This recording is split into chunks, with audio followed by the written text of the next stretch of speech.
Deuxième partie sur la somatisation du stress, et je vais continuer à développer les idées de Henri Laborie à partir de son expérience sur les rats, donc je vous invite à voir la précédente vidéo. Donc l'humain, à l'instar de ce rat, va subir des situations stressantes, qui sont légion, ne serait-ce qu'au travail. Combien de personnes subissent leur travail, les transports, le couple, la famille, les relations toxiques, etc.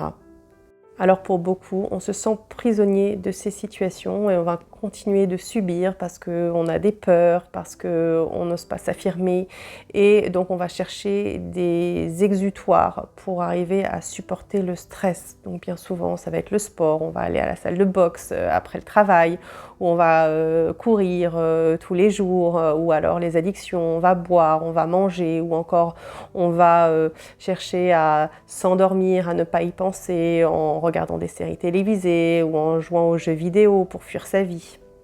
Il y a plein de manières de s'anesthésier, d'endormir la douleur émotionnelle, le stress. Et on peut aller chez le médecin aussi, qui bien souvent va très rapidement prescrire des antidépresseurs, des somnifères, des anxiolytiques qui vont nous assommer.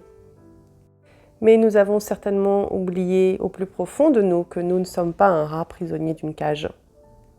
Plusieurs points importants pour arrêter de subir des situations. Déjà, c'est de regarder la réalité en face, d'arrêter de se mentir, d'être sincère et de voir là où on continue de subir et d'accepter l'inacceptable. Deuxièmement, affronter ses émotions. Arrêter de les refouler, de les endormir, de les fuir, les accueillir, les ressentir, se laisser traverser. Et puis faire les changements qui s'imposent dans sa vie. Lorsqu'on subit une situation inacceptable dans sa vie, il y a deux solutions pour arrêter de subir. Premièrement, on peut quitter la situation. Deuxièmement, on peut transformer la situation afin qu'elle devienne acceptable. Par exemple, dans un couple, on peut faire la thérapie de couple, communiquer, etc., afin que ça se transforme. Pour tout cela, il va falloir reprendre son pouvoir. Peut-être enfant, nous avons été conditionnés à croire que nous étions prisonniers, incapables, impuissants. Mais nous ne sommes plus cet enfant, nous sommes devenus un adulte.